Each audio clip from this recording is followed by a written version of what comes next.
नमस्कार दोस्तों, स्वागत है आपका हमारे YouTube चैनल पर। तो आप सभी अच्छे होंगे, आई होप, उम्मीद करते हैं। और अभी रेलवे की परीक्षाएं बहुत सारी आने वाली हैं, तो उसी को मद्देनज़र हम ध्यान में रखते हुए हम एक प्रश्न लेके आए हैं जो आपको विभिन्न रेलवे वगैरह की परीक्षाओं में महत्वपूर्ण साबित होगा। रेल से संबंधित प्रश्न है ये, करीब 30 सवाल हैं। तो 30 सवाल को यदि आप 2 या 3 मिनट में रिवीजन कर लेते हैं, देख लेते हैं, तो हो सकता है कि परीक्षा में प्रश्न पूछ सकता है।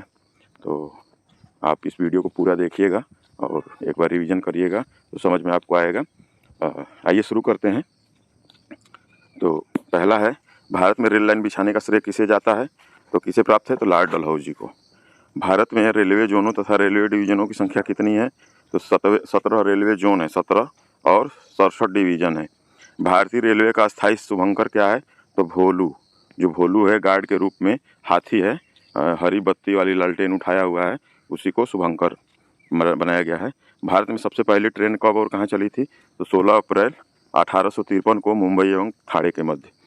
अगला है 5वां, भारतीय रेलवे में सबसे बड़ी आमदनी का जरिया क्या है? तो माल भाड़ा। जो हम माल की ढुलाई करते हैं वो आमदनी का सबसे ज़्यादा स्रोत है। 6वां है, भारतीय रेलवे का प्रशासन व संचालन किसके पास है? तो भारतीय रेलवे का प्रशासन व संचालन रेलवे बोर्ड के पास है। अगला है, भारतीय रेलवे में लगभग कितने लाख नियमित कर्मचारी कार्यरत हैं? तो 13.28 लाख, मतलब लगभग 14 लाख के आसपास कर्मचारी कार्यरत हैं। भारत में कर्मचारियों की भर्ती हेतु कितने रेलवे बोर्ड हैं? तो 19। रेलवे बजट को सामान्य बजट से किस वर्ष अलग किया गया था? तो 1924 में। भारत में भूमिगत रेल कहाँ चलती है? कोलकाता, दिल्ली व बेंगलुरु में। अगला है 11वां, रेलवे मैनेजमेंट गुरु के नाम से कौन रेल मंत्री प्रसिद्ध है? तो लालू प्रसाद यादव जी। लालू प्रसाद यादव जी जब रेल मंत्री थे, 90,000 करोड़ रुपए का मुनाफा उन्होंने रेलवे को दिया था। भारत पाकिस्तान के बीच कौन सी ट्रेन चलती है? तो समझौता एक्सप्रेस और थार एक्सप्रेस। मैत्री एक्सप्रेस किन दो देशों के बीच में चलती है? तो भारत बांग्लादेश के बीच में। स्टेशन टिकट का वर्तमान मूल्य क्या है? तो उस समय, जिस समय ये PDF बना होगा, 5 रुपये था, अभी समय ज़्यादा हो गया है। कोंकण रेलवे 765 किलोमीटर रोहा से बेंगलोर तक जाती है। यह किन किन राज्यों से गुजरती है? तो महाराष्ट्र, गोवा और कर्नाटक से गुजरती है। भारतीय रेलवे का राष्ट्रीयकरण किस वर्ष हुआ? तो 1950 में।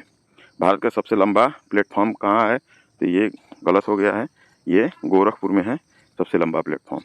अगला है, भारतीय रेलवे बोर्ड की स्थापना कब की गई थी? तो मार्च 1905 में।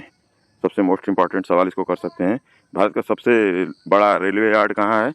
तो मुगल सराय में, जो इस समय दीनदयाल उपाध्याय जंक्शन हो गया उत्तर प्रदेश में। भारतीय रेलवे में सर्वप्रथम पर्यटन रेलगाड़ी कब, कहाँ और किस नाम से शुरू की गई थी? तो पैलेस ऑन व्हील्स, 1982 में, दिल्ली से जयपुर के बीच में। भारत में सबसे लंबा रेल मार्ग कौन सा है? तो डिब्रूगढ़ से कन्याकुमारी के बीच में जो रेल मार्ग जाता है वो सबसे लंबा है। 3 गेज वाला रेलवे स्टेशन है? तो सिलीगुड़ी रेलवे स्टेशन 3 गेज वाला रेलवे स्टेशन है। अगला है, भारत का सबसे व्यस्त रेलवे स्टेशन कौन सा है? तो लखनऊ। मेट्रो मैन उपनाम से कौन जाने जाते हैं? तो श्रीधरन जी जाने जाते हैं। भारतीय रेलवे का सबसे ऊंचा रेलवे स्टेशन कौन सा है? तो सिमलीगुड़ा है। अगला है, भारत की सबसे लंबी रेलगाड़ी है? प्रयागराज एक्सप्रेस। भारत की सबसे लंबी दूरी तय करने वाली गाड़ी है, रेलगाड़ी, तो विवेक एक्सप्रेस है। अगला है, भारत में सबसे छोटी रेलवे दूरी है? तो नागपुर से अजनी 3 किलोमीटर। भारतीय रेलवे के सबसे छोटे स्टेशन? तो अंग्रेजी वर्ण अक्षरों की संख्या की दृष्टि से क्या नाम है? तो ईब। रेलवे के सबसे लंबे नाम वाला स्टेशन का नाम क्या है? तो वेंकट नरसिंह राजू वारीपेटा, ये तमिलनाडु में है। तो इस तरह से हमारे 30 प्रश्न समाप्त हुए। इसमें से 15 क्वेश्चन के आसपास बहुत ही इंपॉर्टेंट है, इसको सरसरी निगाह से आप देख लीजिएगा और सुन लीजिएगा। सिर्फ ऑडियो सुन लीजिएगा तो आपके दिमाग में वो बात चलती रहेगी। तो आई होप आप लोगों को वीडियो अच्छा लगा होगा। लाइक करिएगा, शेयर करिएगा। यदि कोई क्वेरी हो तो कमेंट सेक्शन में ज़रूर बताइएगा, और यदि कोई कमी हमारे अंदर है तो उसको भी बताइएगा, हम उसका सुधारने का प्रयास करेंगे। आपका बहुत बहुत धन्यवाद। जय हिंद, जय भारत।